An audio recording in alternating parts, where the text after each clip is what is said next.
বিয়া শাদির আগে হরুতা ফাইবার আগর প্রসেসটা আমরা কিরকম করতাম, আলিম উলামা আর সুলাহার লগে যদি সম্পর্ক থাকে আর সময় থাকে, তে বয়স ওয়ার উপযুক্ত হওয়ার লগে লগে আমরা দিলা বাকিটার চেষ্টা করি, ওলা চেষ্টা করতাম যে আমার ছেলে বা মেয়ে বিয়ার সম্বন্ধে ইসলামিক কিতা পরামর্শ আছে, কোরআন এবং হাদিসের রোশনিয়ে আল্লাহ তাবারক ওয়া তাআলা দুইজনের হক বুঝাইয়া দিয়েছেন ওটা বুঝতাম। এর লাগে আমরা বুজুর্গানে দিন হলে আগে থানবী রহমতুল্লাহ আলী ওগেরায়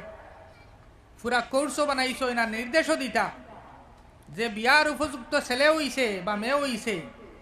মেয়ে যদি বিয়ার উপযুক্ত হয়েছে সুরে নিসা এর তফসির ফলাক ওই রকম ছেলেরও ফলাক বিয়া শাদী মুতাল্লিক যে সুরা অকল আছে, সুরে নিসা আছে, আরো যেটা আয়াত অকল আছে, যেটা মুখতসর হাদিস অকল আছে, কোনো আলিমরে দরিয়া ওই চ্যাপ্টারটা ফলক গড় শান্তি আইব ইনশাআল্লাহ।